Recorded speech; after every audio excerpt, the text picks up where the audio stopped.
passagem de Jesus, uma parábola de Jesus.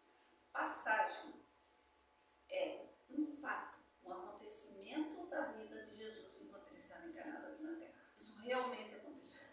Uma parábola são aquelas histórias que Jesus criava com os acontecimentos das pessoas que estavam ouvindo, até para que eles se reconhecessem nas histórias. Histórias que tinham, claro, um fundo moral muito grande, que até hoje a gente tenta entender, tenta compreender o que ele queria falar.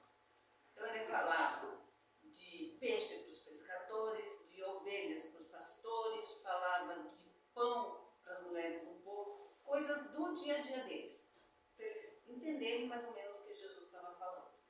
E essa passagem, ele nos fala que ele enviou eles, Mateus e Lucas nos contam, né? Porque Jesus não escreveu nada, foram os apóstolos que fizeram os evangelhos.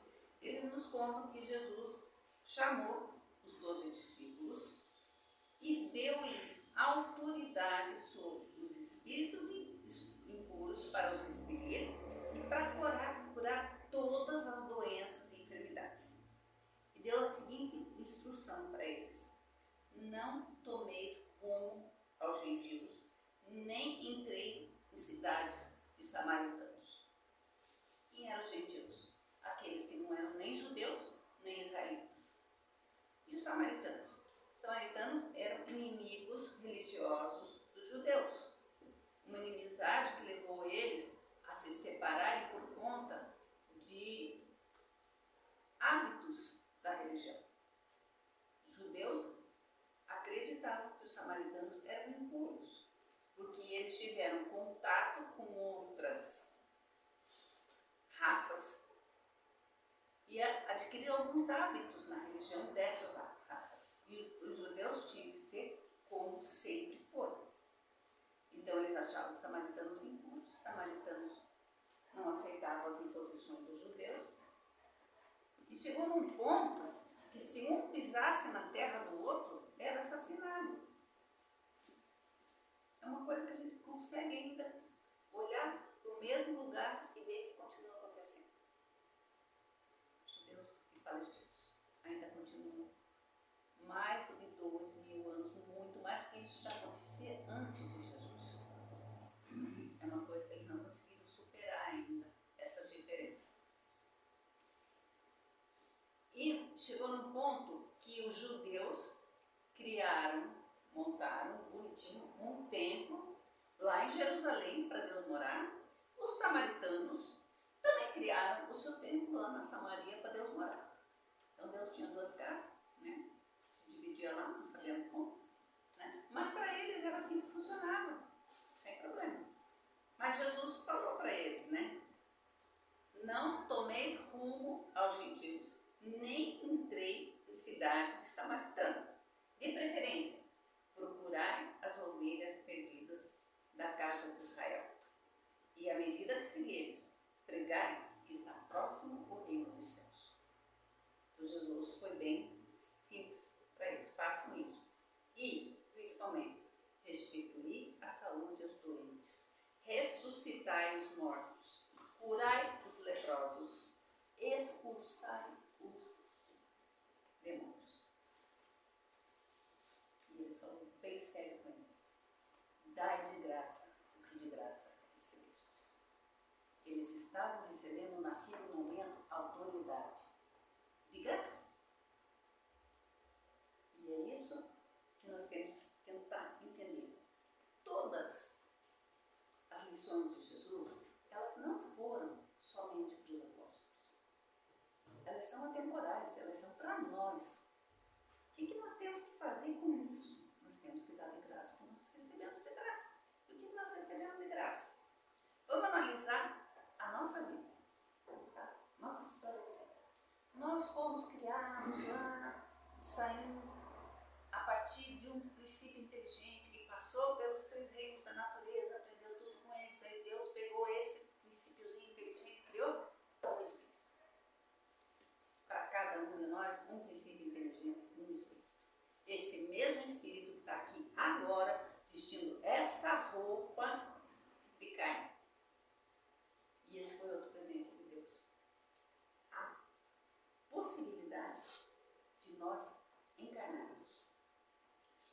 podemos ajudar um pouquinho mais, Deus nos deu outros presentinhos. Razão.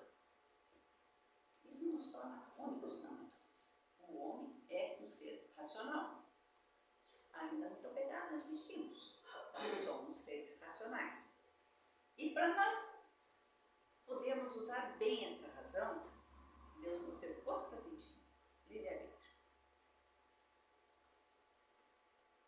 Junto com os presentes veio uma missão.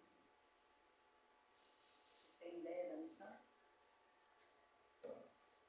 Desculpa, pulei esse. Nossa missão: chegar à perfeição. Então, nós temos razão, nós temos livre-arbítrio, nós temos missão. Razão deve ser usada com sabedoria. Livre-arbítrio precisa ser nosso freio moral. Nem sempre usamos direito, mas estamos no caminho. E para trabalhar a nossa missão, Deus nos deu um instrumento muito importante: a encarnação. E depois, reencarnações. Vida no corpo de carne. Isso quer dizer encarnação. Vida no corpo de carne. Nós somos espíritos que, no momento, estamos habitando um corpo de carne, dando vida a esse corpo de carne. Nós vamos ter tantas oportunidades de reencarnar quanto nós precisarmos para chegarmos à perfeição. Atualmente, nosso progresso intelectual está indo ao mil, né? Passos largos. Nosso progresso moral parece uma menina pequenininha, uma letrinha que vai bem devagarinho, né? Não consegue acompanhar. O ideal é que os dois andem juntos. Aí sim nós vamos poder dizer que nós evoluímos, que nós podemos ajudar na criação. Ah, mas eu tenho filhos, eu ajudo na criação. É uma oportunidade que você está tendo para se elevar. Não é porque você deu a vida para alguém, que você alimenta alguém, dá estudo para alguém, que você está fazendo a tua parte. Você tem que ajudar esse espírito, que não é teu, é um empréstimo de Deus, para que você conduza, para que você ajude ele a progredir também. E ele vai te ajudar, te dando essa oportunidade. Agora, nós temos, nessa passagem de Jesus, a questão da gratuidade. Tem que ser de graça. Eu recebi de graça. Eu pedi, eu paguei para Deus. Para você? Não. Foi de graça. Todos esses presentes, razão, livre-arbítrio, missão, de graça. Então isso tem que ser uma coisa que eu vou fazer de graça. Nós já vimos, Emmanuel nos disse no livro Religião dos Espíritos, que o corpo é sempre um instrumento divino, para que nele aprendas a crescer para a luz e viver para o amor ante a glória de Deus. Instrumento divino. O que é dar de graça? É uma coisa que nós fazemos, volta e meia, quando a gente limpa o armário, doa. Dar de graça é doar. No nosso entender, se eu limpar o armário, tirar umas roupinhas e doar lá, vou deixar aqui na casa espírita para me entregue, isso é uma doação. Mas Jesus está pedindo mais do que isso. E nós temos esse instrumento divino. Existem algumas condições, claro, para doar. Quando você vai doar uma roupa, o que é o ideal? Que esteja limpa, que esteja costurada, seja usável ainda, né? Não é pegar um pano, já virar um pano do chão e doar. Tem que ter algumas condições.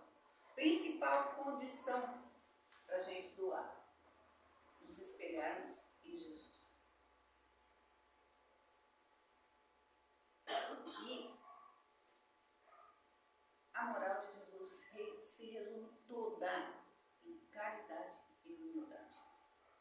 Então nós vamos ver, vamos analisar uma história que é bem conhecida, mas fala exatamente sobre caridade e humildade.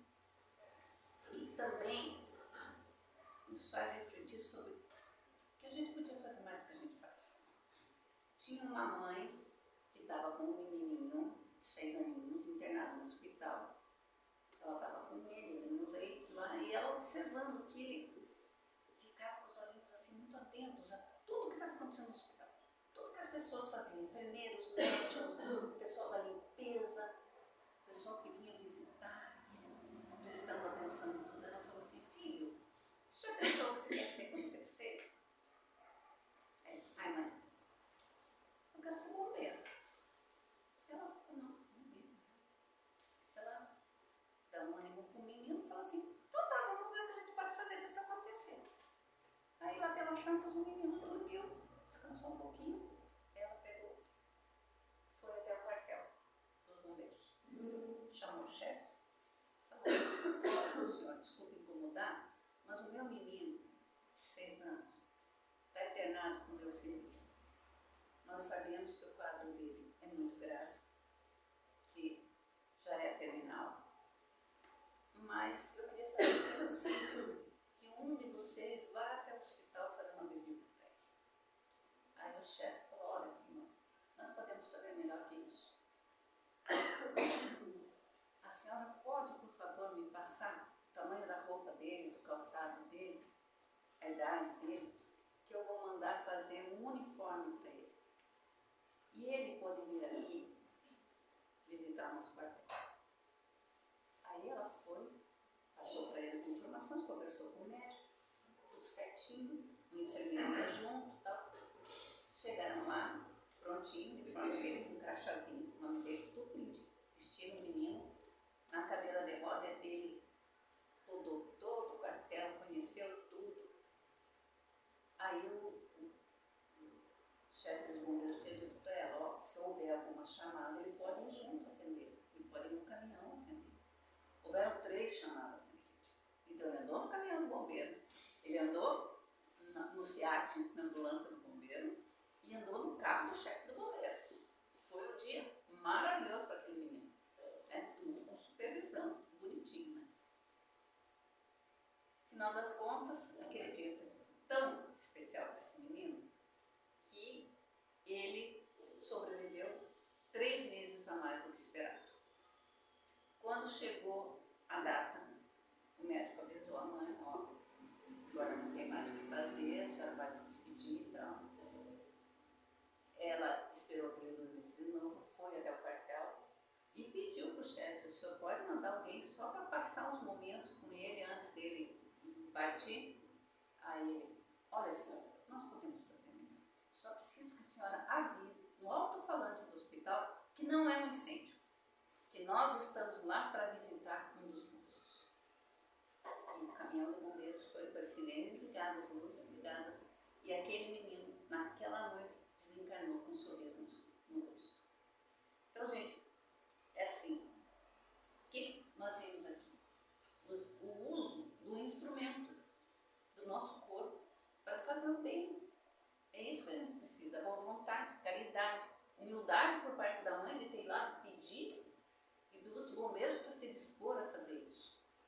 Então, esses exemplos, não sei dizer para vocês se isso foi uma história real ou não, mas é uma história que toca bastante, né? Principalmente quando você fala de crianças, né? É muito bonito. Então, para nós usarmos esse instrumento que é o nosso corpo, nós precisamos usar os componentes desses instrumentos. Nós vamos dar uma olhadinha aqui como que a gente pode fazer isso. Primeiro componente: pensamento. Segundo Abraham Hicks, cada pensamento vibra, cada pensamento irradia um sinal e cada pensamento atrai um sinal de volta, que combina com ele. Semelhante atrai semelhante. Isso é o que a doutrina fala para a gente sobre sintonia. Você atrai o que você está pensando, o que você está sentindo. Então, o nosso pensamento, ele é muito poderoso. Tem gente que acha que a palavra é muito poderosa. Não, porque o nosso pensamento, a gente estava conversando sobre isso hoje, né? Ele não tem freio, gente. Você não quer pensar, mas vai. E ele tem um campo livre para se espalhar, né? Ele irradia da gente. Então nós precisamos sempre estar funciona? Olha, o pensamento, a gente pensa, isso gera uma ideia. Essa ideia vai criar uma emoção. Pode ser boa, pode ser ruim, pode ser triste, pode ser uma raiva, pode ser qualquer coisa. Com um pouquinho de motivação, isso vai gerar ação. Ação boa ou ação ruim. Depende da gente. Essas ações formam opiniões. A gente não está sozinho no mundo. Sempre tem alguém que vai estar percebendo o que a gente está fazendo. Essa formação de opiniões vai gerar uma reação, boa ou ruim. Essa reação se espalha. Aqui a gente pôs o mundo, mas é o teu mundo, vai ao teu redor, na tua comunidade, na tua família. Então há uma reação. Essa reação gera uma resposta. E essa resposta gera pensamento. Isso aqui é um símbolo, gente. O mundo é um reflexo do que nós pensamos. Então nós temos que estar muito atentos a tudo isso.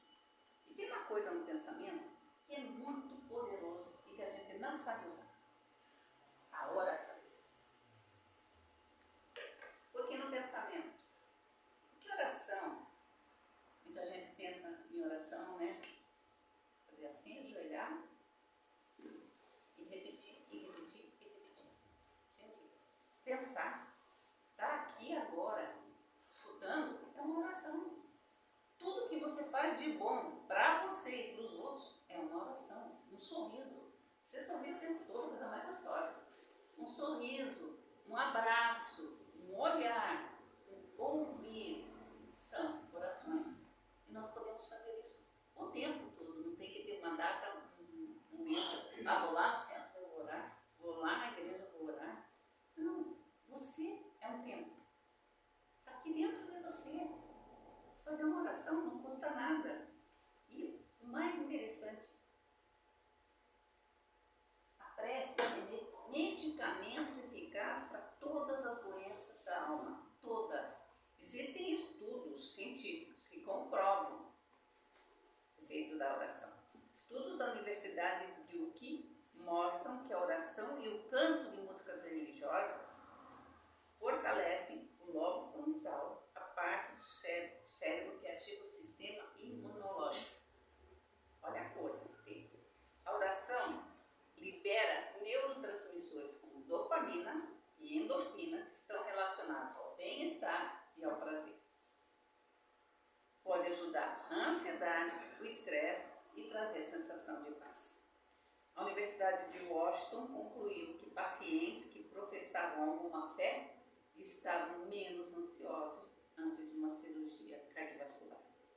E pesquisadores do Centro da Universidade de Mississippi afirmam que participar de atividades religiosas pode proteger contra o estresse e evitar os efeitos da hipertensão. Joana de Angelis, no livro Vida Feliz, nos diz: não desconsideres o valor e o poder da oração. O corpo necessita de alimento adequado para se manter. Assim também o espírito, que é a fonte da vitalização da matéria, tem na prece um combustível de alta qualidade para sua harmonia. Adquire o hábito de orar. Incorpora aos teus mecanismos naturais da existência e constatarás os benefícios disso decorrentes. Não te negues o pão da vida, que é a prece sincera e fervorosa. Não aquela prece repetida, que você não para pensar no que está dizendo, mas aquilo que você está sentindo. É para chorar? Todo de mal com a vida? Conversa, fala para Deus, não tem problema. Tá certo? Isso vai te ajudar a extravasar. Não posso conversar com ninguém sobre determinado assunto. Fala com Deus. Fala com o teu anjo da guarda. Fala com o teu mentor. Bota isso para fora. Isso é orar, isso te alivia, te faz bem. E Jesus nos ensinou a orar com uma parábola. Se lembram que é parábola, né? História que ele criava.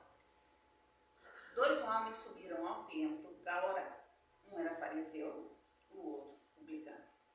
O fariseu era aquele que seguia os ritos da religião. O publicano era trabalhava para os romanos, que era quem estava escravizando os judeus na época. O fariseu, em pé, orava assim: Meu Deus, rendo-vos graças por não ser como os outros homens, que são ladrões, injustos e adúlteros, nem mesmo como esse publicano. Jejuo 2 vezes na semana, dou o dízimo de tudo que possuo. O publicano, ao contrário, conservando-se afastado, não ousava sequer erguer os olhos para o céu, mas batia no peito dizendo: Meu Deus, tenha piedade de mim, que sou um pecador. E Jesus completa a lição dizendo: Declaro-vos que o publicano voltou para casa justificado, e o fariseu não. Porquanto aquele que se eleva será rebaixado, e aquele que se humilha será elevado. Jesus definiu claramente aqui as qualidades da prece. Quando ele diz: Quando quiserdes orar, entrai para o vosso quarto e fechada a porta, orai a vosso Pai em secreto. E vosso Pai, que vê o que se passa em secreto, vos dará a recompensa. O que é entrai para o vosso quarto? Você mora onde? Eu? Eu moro lá no Novo Ciceno. Então você vai lá no Ciceno, se tranca no quarto para orar. É isso que Jesus quis falar? Gente, o que nós falamos agora? Aqui, ó. Aqui é a nossa casa. Nós recebemos um corpo, nós vivemos aqui dentro. Então, se fecha, entra no teu quarto, aqui dentro, e ora. Em segredo, você não precisa gritar para todo mundo ouvir o que você quer falar. Pensamento de novo. Pensa na oração. Jesus vai ouvir. Desculpa, Deus vai ouvir. Ou Jesus, ou um anjo, ou um santo, quem você quiser. Tá, gente? É esse negócio, não pode olhar para santo. Nós não temos santo na doutrina católica. São bons espíritos, sim. Um outro nome, outra denominação, mas a mesma coisa. Tá? Não tem esse negócio de, não pode, não pode. O bom da doutrina espírita é que você pode tudo. O que você quiser fazer. Consequência depois você resolve. Mas pode fazer. Sendo pro bem, não interessa. Quero me ajoelhar? Me ajoelho. Quero fazer assim? Quero fazer o sinal da cruz? Tranquilo. Nós somos espíritas provavelmente pela primeira vez. Então nós trazemos de vidas passadas alguns costumes relativos às nossas antigas religiões. E isso é positivo, se nos conecta com Deus. Então, nós vamos fechar a porta, fechar os olhos se quiser, fechar a mente das coisas exteriores e pensar no que nós estamos falando. Isso é uma oração. E Deus vai dar a recompensa. Agora, olha. Nós temos, antes de pedir algo a Deus, entender que a diferença entre querer, merecer e precisar é grande. Né? Eu quero que Deus me ajude com a prova. Eu vou ter uma prova difícil, então Deus vai me ajudar. O que você está fazendo? Está estudando? Ou vai ficar sentado esperando? Merecimento. Né? Você tem que merecer. Ele vai te ajudar, claro que vai te ajudar. Na medida que você conseguir e necessitar. De repente você precisa ir mal naquela prova para se empenhar mais. É você que tem que fazer toda essa diferença. Tá? E no livro Boa Nova, o Espírito Humberto de Campos, Psicografia do Chico Xavier, ele nos conta uma passagem de Jesus e Pedro. Pedro estava lá reclamando com Jesus. Pedro não era uma pessoa muito fácil. Jesus conhecia, né, a pecinha. Ele estava reclamando com Jesus que as preces dele não eram respondidas. Ele pedia e Deus não dava o que ele precisava. Aí Jesus perguntou: mas Pedro, o que você está pedindo para Deus? Ele resolve os probleminhas materiais lá que estão me incomodando e ele não me ajuda, não me dá uma ideia. Aí Jesus falou: Pedro, quando se fala com Deus,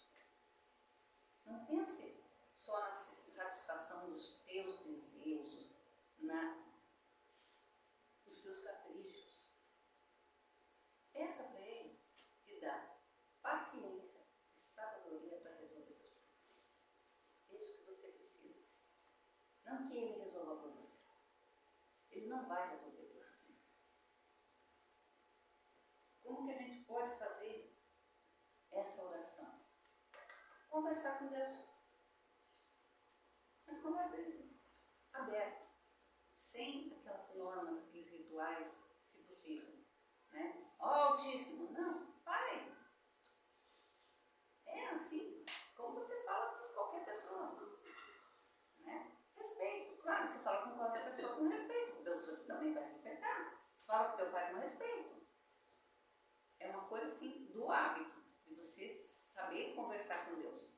Pedir com clareza o que você quer para vida. Eu quero com clareza uma casa nova, um carro novo. Gente, isso você não quer para a tua vida. Nós temos uma vida espiritual acima dessa material. Claro que nós precisamos do lado material para conservar, para sobreviver. Tranquilo. Sobreviver, não para se elevar materialmente. Respostas para as suas dúvidas. Ouça, perceba o que está acontecendo ao teu redor. Às vezes você tem um amigo do teu lado que fala, e você diz, não é nada disso que eu quero ouvir. Mas não é o que você quer ouvir, é o que você precisa ouvir. Então a resposta está ali. Ele não vai vir para você. Ele vai chegar assim, Silvana, o seguinte. Não, isso não vai acontecer. Tá? Ele vai mandar respostas com os acontecimentos do dia a dia. Está tudo ali. As oportunidades para a gente, todas ao nosso redor. É que a gente não quer. Dá trabalho, né? Não é melhor você vier imotejada assim, fica ali sentada, coisa que cai no colo, não acontece. Paz para o seu coração, sabedoria para as suas decisões, merecimento. Tá? Eu vou ficar em paz se eu perceber, e a gente percebe. Nós todos, hoje, levantamos da cama, presente maravilhoso.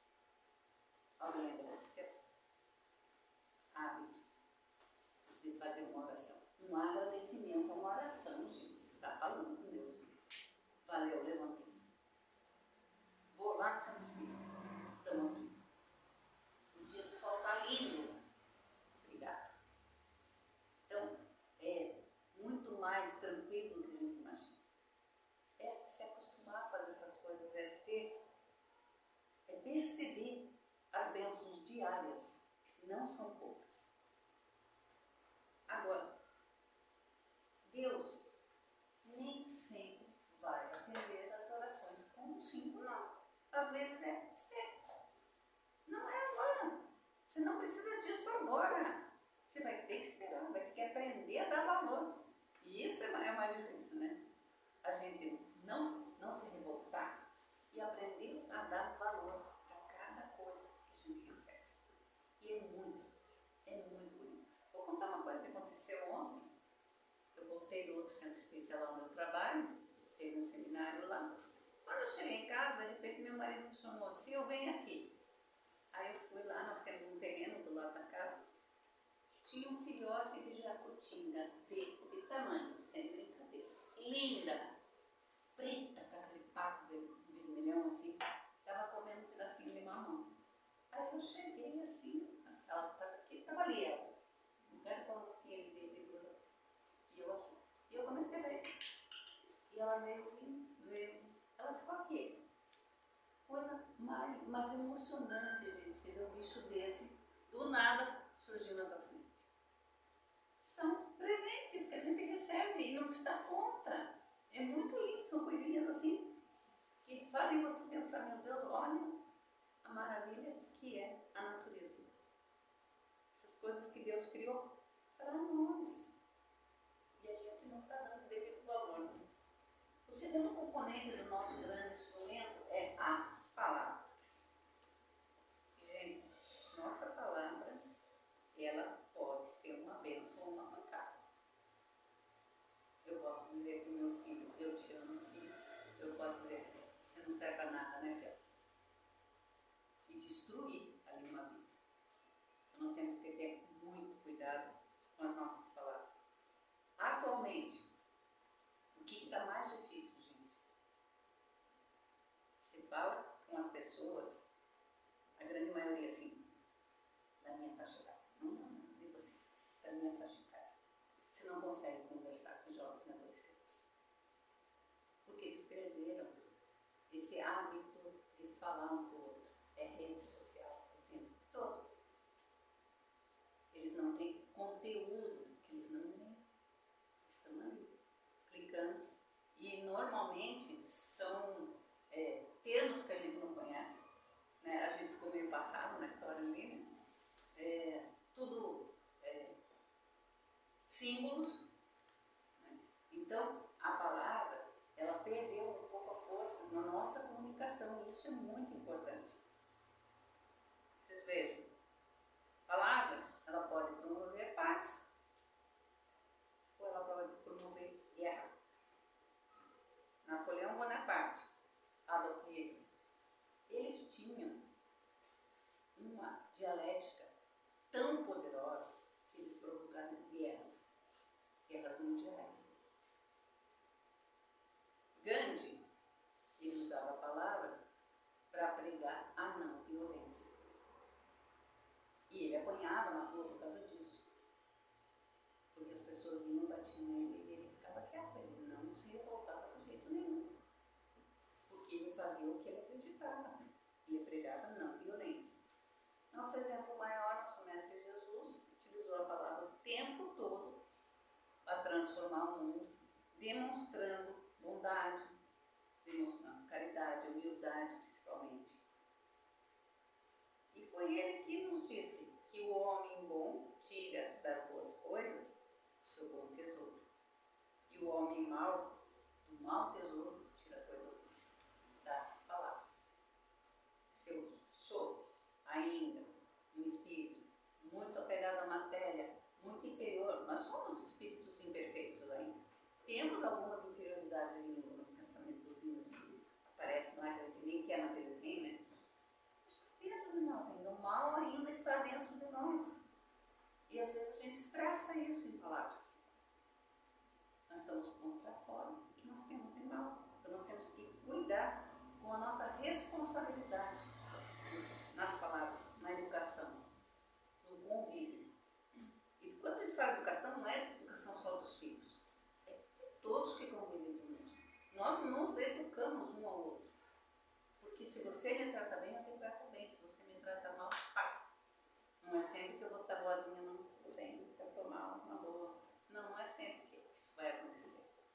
E numa epístola de Tiago, ele diz: vede quão grande bosque um pequeno fogo incendeia. Aí nós vamos para as queimadas que vão acontecer. Um pequeno fogo se alastra, destrói tudo. A língua também é um fogo. Como um mundo de iniquidade, a língua está posta entre os nossos membros e contamina todo o corpo e inflama o curso da natureza. Com ela bendizemos o nosso Pai e com ela amaldiçoamos os homens. Todo homem seja pronto para ouvir, tardio para falar, tardio para se irar. Pronto para ouvir. Palavra. Terceiro componente que nós vamos ver hoje é o sorriso. Inúmeros estudos já confirmaram que o sorriso é considerado atraente para outras pessoas. Quando você vê uma pessoa sorrir, automaticamente você sorri. Contamina. Muda o ambiente que você está. Isso é muito gostoso. Fizeram alguns experimentos em ônibus, que a pessoa sentada começava a gargalhar sozinha. Daqui a pouco estava todo mundo gargalhando, nem sabia do que, mas estava todo mundo gargalhando. Contamina. Coisa boa contamina, isso que é legal de pensar. Não é só o mal que contamina, coisa boa contamina também. Charles Chaplin foi o artista do sorriso, da docilidade, dos gestos pequenos e da grandeza de coração. Tem um texto da autoria dele que diz mais ou menos assim em português: ei, você, sorria. Não se esconda atrás do sorriso. Mostra aquilo que você é, sem medo. Existem pessoas que sonham com o seu sorriso, assim como eu. Viva, tente, acima de tudo, ame a tudo e a todos. E ele dizia: não preciso me drogar para ser um gênio, não preciso ser um gênio para ser humano.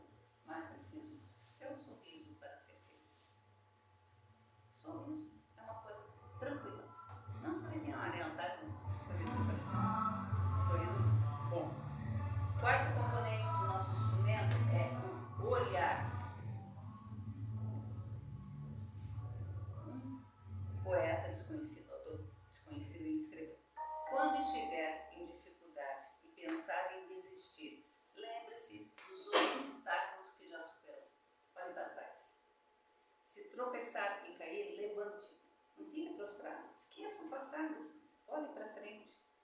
Ao sentir-se orgulhoso por alguma realização pessoal, sonde suas motivações e olhe para frente. Antes que o egoísmo o domine, enquanto seu coração é sensível, socorra os que cercam. Olhe para os lados. Na escalada rumo às altas posições, no afã de concretizar seus sonhos, observe se não está pisando em alguém. Olhe para baixo. Em todos os momentos da vida, seja qual for sua atividade, busque a aprovação de Deus. Olhe para cima. Nosso olhar, ele é o espelho da nossa alma. Quantas vezes falo isso? Você vê se uma pessoa está bem ou mal, olhando nos olhos da pessoa. Porque a gente exprime muita coisa no olhar. Se a gente pegar, eu sou meio viciadinha assim, em séries de medicina, de hospitais. A primeira coisa que eles fazem, abre o olhinho, passam a lanterninha para ver como é que está reagindo. Porque ali, por ali eles já vão ter uma ideia do que está acontecendo dentro da pessoa. Então o nosso olhar é um espelho. Nós precisamos saber usar isso. Quinto componente, ouvidos. Tinha um menino, ele era entregador de jornal e toda manhã ele fazia o mesmo trajeto.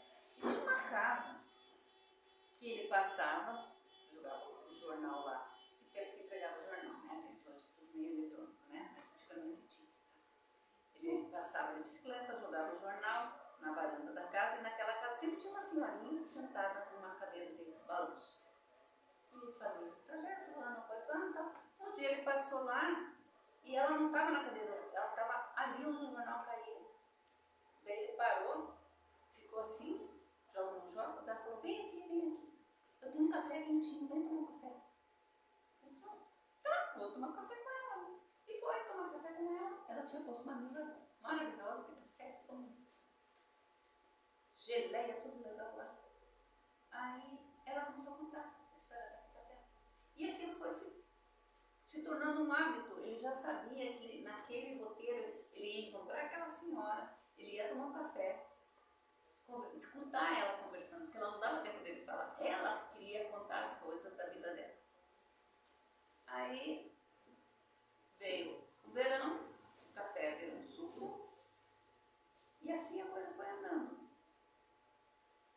Aí ele foi falar com o pai dele. O pai dele era uma pessoa bem inteligente, ele admirava muito o pai, e contou para o pai, pai, está acontecendo isso. Ele falou assim, filho, continue. Ouça essa senhora. Provavelmente ela está muito sozinha, ela precisa de alguém para ouvir. Ela não precisa falar nada, só esteja do lado dela. Ouça. Isso que a gente tem que fazer, ouvir.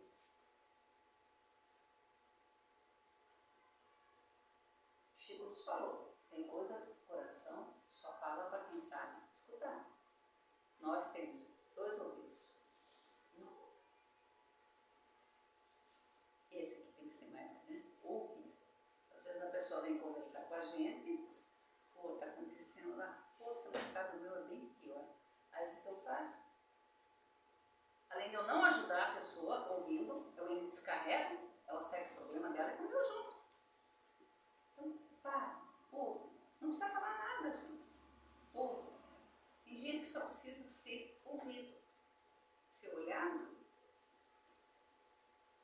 Nós vamos fazer a nossa parte, usar o componente da forma correta, aprender a ouvir. Se lembram que Jesus disse?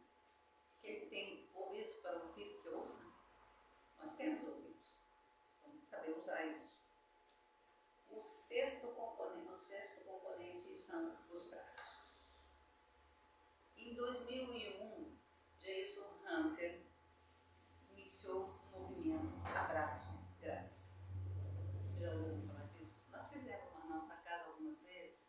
A mocidade ficava na porta quando as pessoas chegavam com um cartazinho. Ganha um abraço. E as pessoas queriam um abraço. Aquilo mudava o dia daquelas pessoas. Eles ficavam muito felizes, já entravam felizes. E era muito bonito de ver. E esse era um trabalho que a mãe desse rapaz fazia. E a mãe morreu e ele resolveu dar continuidade. movimento do abraço grátis. Então eu ia para as ruas, algumas pessoas ignoravam, outras olhavam de cara feia, mas tinha gente que vinha receber o abraço.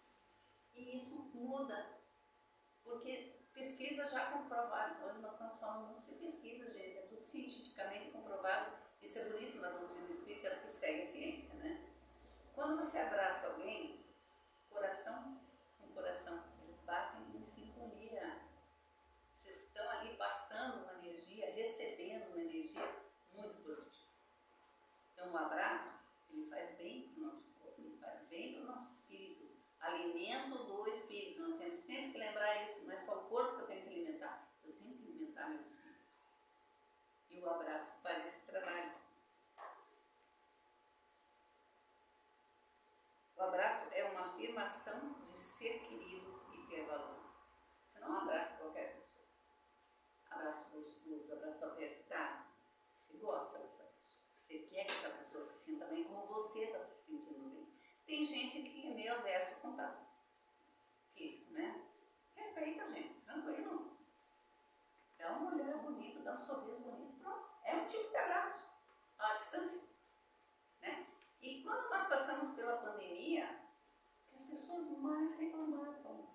Eu não posso nem abraçar meu filho dentro de casa. Aquela fase foi para nos ensinar a dar valor para certas coisas. E o abraço, contato físico, foi uma dessas coisas. Então, vamos trabalhar. E alguns especialistas dizem que o abraço é também tratamento para depressão, pois acaba levando um pequeno momento, um pequeno consolo, uma breve mensagem que diz: tudo vai ficar bem. A gente não queria ser abraçado assim por Jesus? Pensa, que coisa gostosa, só de imaginar. Imagina, vai ter que fazer muito para chegar lá, né? Mas imagina. E manda, gente, durante a noite, quando vocês vão dormir, manda um abraço para as pessoas que estão distantes. Elas vão receber esse carinho, elas vão receber essa energia, essa vibração. Isso é muito importante. Sétimo componente, mãos. Tinha uma cidade que tinha sido devastada pela guerra. Caiu a bomba lá, destruiu tudo e destruiu, principalmente, uma coisa que todos os habitantes gostavam muito, a igreja. Nessa igreja tinha uma estátua de Jesus, que eles adoravam. Passaram lá a sua guerra e tal, os habitantes da região foram procurar nos escombros os restos da estátua para remontar a estátua, porque eles queriam aquela estátua de Jesus. Pegaram todos os pedaços e não acharam de jeito nenhum as mãos da estátua. Não teve jeito. Entregaram tudo para um artista lá que ia remontar a estátua e falou: tá, pode deixar comigo, vamos fazer uma estátua bem bonita. O tempo passou, a igrejinha foi reconstruída e veio o dia da inauguração da igreja, todo mundo doido para ver a estátua, né? A estátua coberta com um pano. Chegou o homem lá, o artista, puxou a estátua. Ai, todo mundo deslumbrado assim. Que decepção, a estátua não tinha mãos. Ele fez uma estátua sem mãos. No local das mãos, ele colocou um cartazinho que dizia: eu não possuo mãos, só posso contar com as suas. Então, é a mensagem de Jesus. Se ele não pode fazer aqui agora, nós podemos. Vamos usar nossas mãos para fazer alguma coisa boa. Dar a mão para alguém, socorra alguém, esteja presente na vida de alguém. Ore por alguém.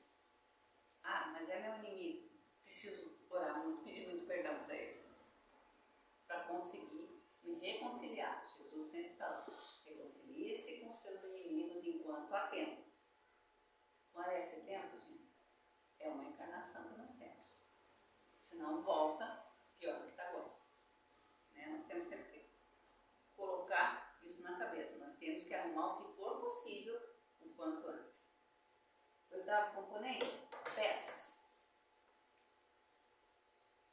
O evangelista João, ele nos conta de uma passagem que aconteceu na noite da Santa Ceia. Aconteceu muita coisa naquela noite ali, muitas lições. num único evento. Jesus estava confraternizando ali, naquele momento que eles estavam comemorando a Páscoa judaica, em que os hebreus na época, né, conseguiram fugir do Egito, atravessaram o deserto, chegaram na Terra Prometida. E estava tudo tranquilo ali, aquele momento de comemoração e tal. Jesus levantou, tirou o manto dele, pegou uma toalha, amarrou na cintura. Isso era uma coisa que os servos daquela época faziam. Pegou uma bacia d'água, se ajoelhou e começou a lavar o pé dos apóstolos. Pedro, já vai lavar meu pé. Coisa absurda, imagina. Você é Jesus. Eu sou simples ninguém aqui, você não vai lavar meu pé.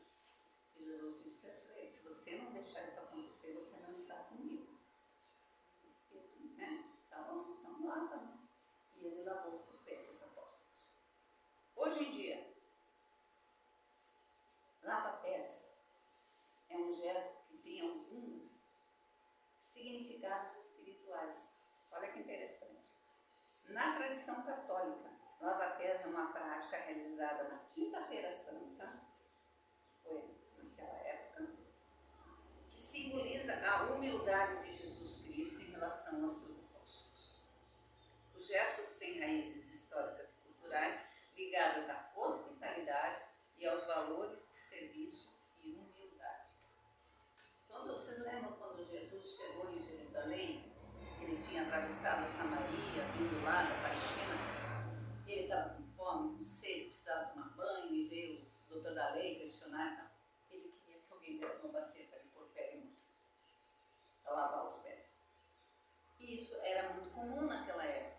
Quando vinham peregrinos, eles ofereciam essas coisas para os peregrinos.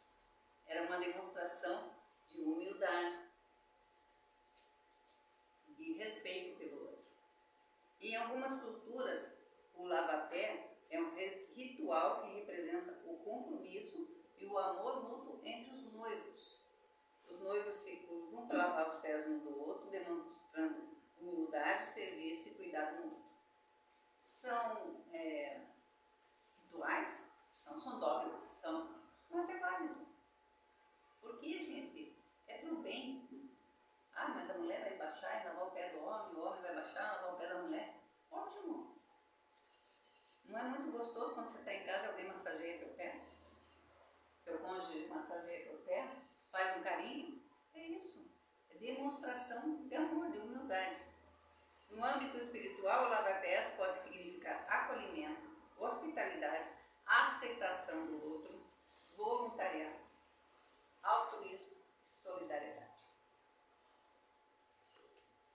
Pelo lava-pé, os inimigos tornam-se amigos, as relações truncadas tornam-se mais amáveis e possíveis, o outro é respeitado como irmão, amigo, companheiro.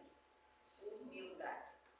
Não vamos levar tudo ao pé da letra. Eu preciso sair aí com uma bacia, gente, uma toalha para lavar o pé de todo mundo. Não, gente. Humildade, respeito pelo outro. Dizem que a gente devia, em vez de ficar olhando para uma pessoa, analisando a roupa da pessoa, olhar para o pé da pessoa. Por quê? Foram os pés que conduziram essa pessoa pela vida inteira. E nos pés estão a história do que essa pessoa já passou. É muito interessante a gente pensar nisso, porque você fica analisando, a roupa é legal, usa bonito, calça bonita, que legal, não combina, mas você não olha para os pés da pessoa. E é ali que está a história da pessoa, nos pés da pessoa. Oitavo instrumento, o tempo.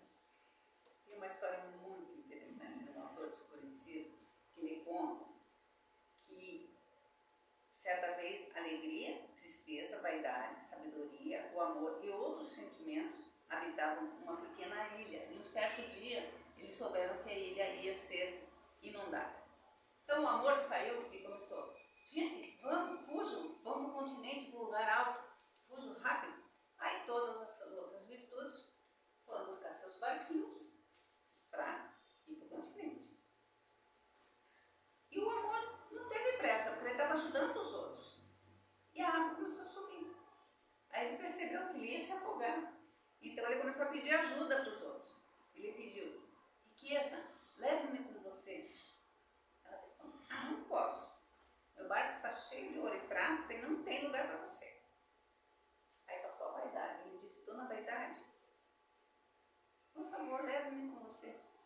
não posso, você vai sujar meu barco.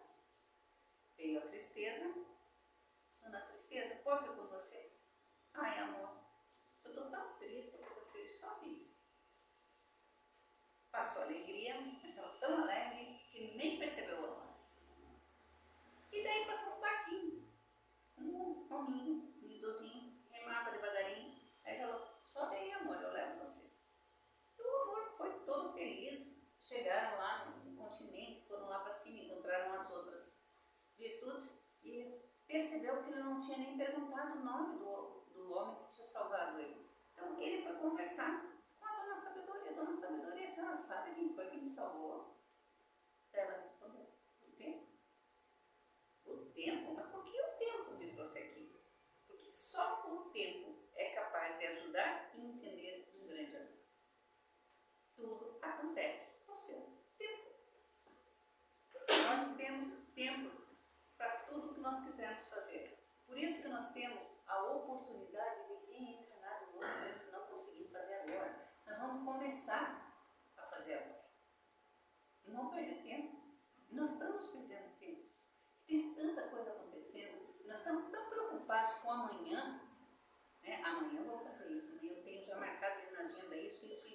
E hoje, gente, o que importa é o hoje, é o agora. Que se chama presente. Nós precisamos estar aqui, agora, fazer as coisas hoje. Ah, não, daqui 2 horas eu vou lá não sei aonde. Onde é que eu estou agora? O que eu estou fazendo agora? Então, usar o tempo da maneira mais perfeita. O 10º componente. Sentimento. Quando Jesus falou em gratuidade, em dar de graça o que nós recebemos, ele não estava se referindo ao dinheiro, alguma forma de nós recebermos alguma coisa, mas de nós doarmos alguma coisa. O sentimento, ele faz muita diferença na nossa vida.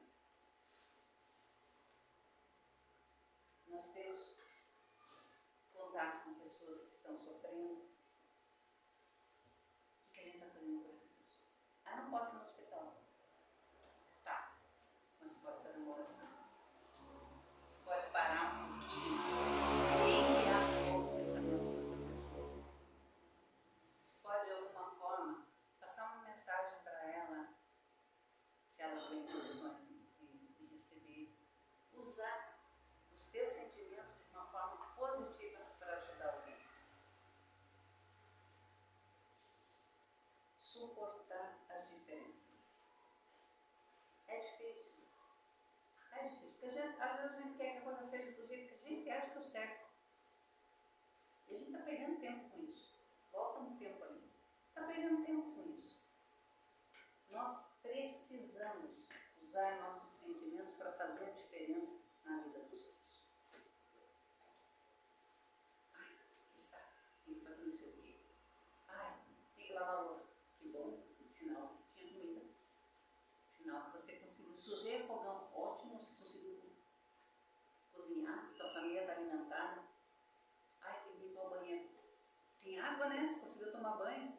Então, a gente tem essas manias assim, de reclamar das coisas.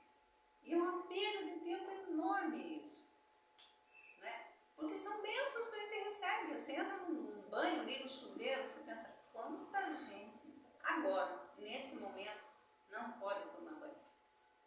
Eu tenho um colega lá numa outra casa, ele é evangelizador, e ele participa nos grupos de ajuda, e tem uma comunidade lá que eles atendem, e ele foi chamado para ajudar o pessoal, porque eles não tinham dinheiro para comprar fiação para instalar o chuveiro elétrico.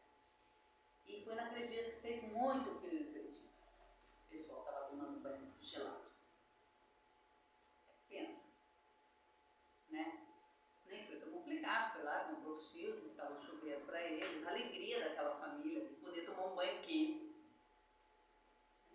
Então, esse sentimento de você fazer uma coisa boa, isso alimenta teu espírito. Usa o sentimento da maneira certa.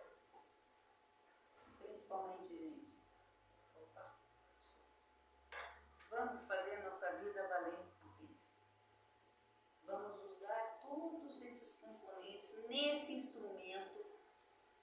fazer o que Jesus pediu para a gente. Dar de graça, que de graça nós recebemos. Muito obrigada.